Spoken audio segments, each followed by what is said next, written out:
বুনু নাকি বলি। Thank you.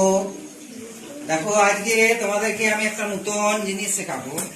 তোমার ক্লাস 5-এ পড়ছো, তো তোমাদের জন্য একটা নতুন জিনিস শেখাবো যেটা তোমাদের সারা জীবনই কাজে লাগবে। আচ্ছা, তার আগে বলো আমাদের দেশের নাম কি? ভারতবর্ষ। আচ্ছা, ভারতবর্ষের মধ্যে কতগুলো রাজ্য আছে? 28টি রাজ্য আছে। আর কতগুলি কেন্দ্রশাসিত অঞ্চল আছে? 8টি। 8টি কেন্দ্রশাসিত অঞ্চল আর 28টা হচ্ছে রাজ্য। তো এই যে 28টা রাজ্য আর কেন্দ্রশাসিত অঞ্চল 8টা, এইগুলো যদি আমাদেরকে বলতে বলা হয় আমরা সহজে বলতে পারবো না, মাঝখান থেকে মিস্টেক হয়ে যেতে পারবে, তাই তো? তো এই যে 28টা রাজ্য, এটাকে সহজে মনে রাখার জন্য আমি 3 লাইনের একটা ছড়া বানিয়েছি। ছড়াটা 2-3 বার বললে তোমরাও মুখস্থ করে নিতে পারবে, আর মুখস্থ করে নিলেই আমাদের এই 28টা রাজ্য আমাদের হাতের মুঠোয় হয়ে যাবে। ছড়াটা কি? আমি ছড়াটা প্রথমে শুনিয়ে দিই, তারপর আমার সাথে তোমরা বলবে। আরো সব 6 জন কই। আমি বলি, আরো সব 6 জন কই, তয়ে 3 বার, ময়ে 5 বার, গপ্প হইল আরো 2 বার। আমার সাথে বলো, আরো সব 6 জন কই, তয়ে 3 বার, ময়ে 5 বার, গপ্প হইল আরো 2 বার। আচ্ছা দেখো জিনিসটা, এই যে ছড়াটা কিভাবে আসে দেখো। এখানে আছে আরো সব 6 জন কই, তয়ে 3 বার, ময়ে 5 বার, গপ্প হইল আরো 2 বার। ঠিক আছে, ছড়াটা ক্লিয়ার? আচ্ছা, এখানে আমি এটা জাস্ট বললাম, কেন আমরা এখানে নেব আরো সব 6 জন কই। এইখানে প্রত্যেকটা যতগুলি অক্ষর আছে প্রত্যেকটা দিয়ে একটি করে রাজ্যের নাম পাবো। কটি করে পাবো? একটি। তারপর পাবো তয়ে 3 বার, তয়ে 3টি রাজ্যের নাম আছে ত দিয়ে। হ্যাঁ, ময়ে 5 বার, ময়ে আমাদের রাজ্যের সংখ্যা পাবো 5 বার। Very good. আর আছে গপ্প হয়ে আরো 2 বার।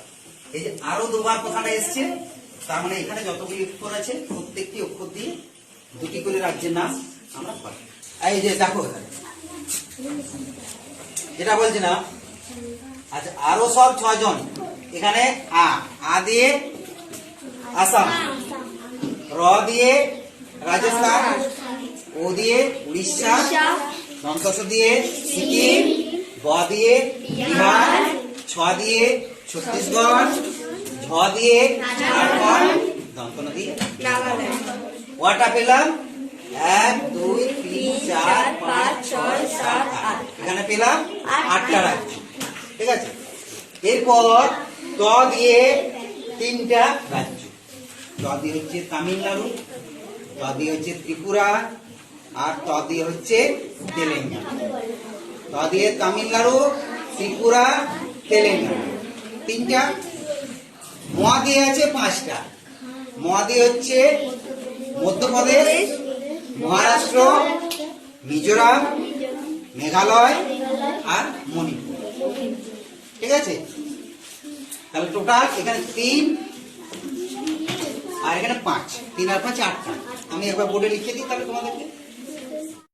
আচ্ছা, এরপর 3 নাম্বার লাইন যেটা আছে, গপ্প হয়ে আরো 2 বার। গপ্প হয়ে আরো 2 বার, এখানে 2 বার আছে। গয়ে 2 বার আছে, গয়ে গুজরাট, গোয়া, গয়ে পাঞ্জাব, পশ্চিমবঙ্গ, গয়ে অন্ধ্রপ্রদেশ, অরুণাচল প্রদেশ, গয়ে হিমাচল প্রদেশ, হরিয়ানা, রসোতে উত্তরপ্রদেশ, উত্তরাখণ্ড, গয়ে কর্ণাটক, কেরালা। তাহলে 2 4 6 8 10 12 নামগুলো আমি একবার লিখে দিই বোর্ডে। ঠিক আছে, তাহলে কি দাঁড়ালো? গয়ে গোয়া, গুজরাট, গয়ে পশ্চিমবঙ্গ, পাঞ্জাব, গয়ে অন্ধ্রপ্রদেশ, অরুণাচল প্রদেশ, গয়ে হিমাচল প্রদেশ, হরিয়ানা, রসোতে উত্তরাখণ্ড, উত্তরপ্রদেশ, আর পয়ে কেরালা, কর্ণাটক। তার মানে 1 2 3 4 5 6 7 8 9 10 11 12 তার প্রথমে পেয়েছিলাম 8টি রাজ্য, তারপর পেলাম 8টি, 8 8 16, আর এখানে পেলাম 12, 16 12 28, টোটাল 28টা রাজ্য। আমরা অতি সহজেই মনে রাখতে পারবো। ছড়াটা কি না, আরো সব ছজন কই তয় তিনবার পাঁচবার অপয় আরো। কেমন লাগলো তোমাদের? মুখস্থ করতে পারবে? মনে থাকবে? ঠিক আছে, তাহলে এটা যদি ভালো লেগে থাকে তোমাদের বন্ধুদের সাথে তোমরা আবার এটা শেয়ার করবে। অতি সহজেই আমরা এগুলো মনে রাখতে পারবো। ঠিক আছে, আজকের মতো এইটুকু।